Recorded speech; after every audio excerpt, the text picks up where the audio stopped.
the crowd coming out is really interesting. We're getting definitely people from gaming, a lot of entertainment people who will learn a little something about marketing as well.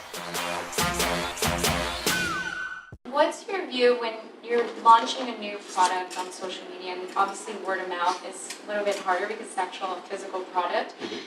In that instance, do you feel like purchasing fans or changing the perception to make it seem like it's bigger than what it is to get people to be interested and go buy it?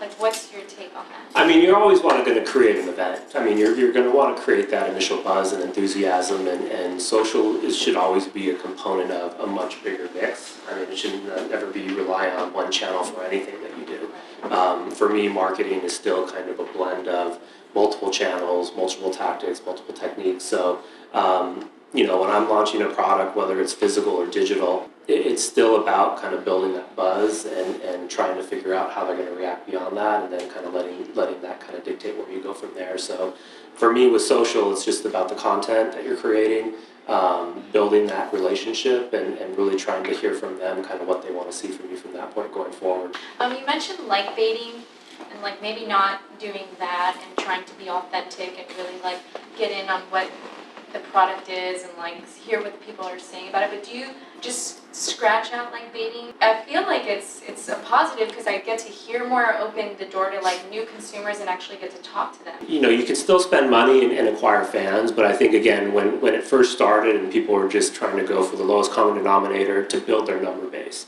and you know, paying a very low rate for very low quality users, and it's the same thing on user acquisition with mobile. It's like, you know, back when you can actually do incentivized downloads and you were paying as low as 10 cents a download, knowing well that, you know, those users were never going to open your app. They were either a bot or they were just coming in to get virtual currency in a game they really cared about.